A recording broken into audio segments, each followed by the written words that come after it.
waxayna ciqaabtu u kala badsadeen siday faldambiyeedka foosha xuma ugu kala badsadeen nin walba xukunka ku dhacay waa sidan shirwac jaamac shiro geesood 200 oo jeedal 10 sano xarig ah iyo 4620 oo xuquuqda gabdhaha ah 3520 xamdi baale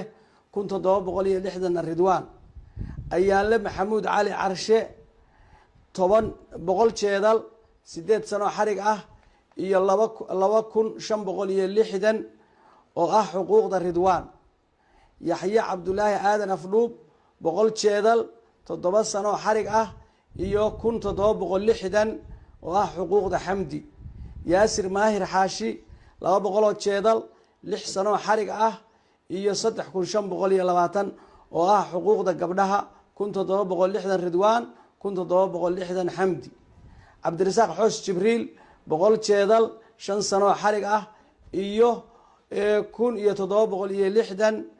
oo ah xuquuqda xamdi gabdhaha mid kasta xaqeedu markii la isugu geeyo waa sida tan ridwaan xaqeedu waa $680 xamdi xaqeedu waa $8140 fiiro gaara wiilasha xabsiga hadday dhammaystaan lama sii dayn karo iyadoon la bixin xaqa gabdhaha culimmada xukunka gaadhay sheekh cabdul yaasiin isxaaq sheekh cabdulaahi maxamed cali sheekh xasan taahir cali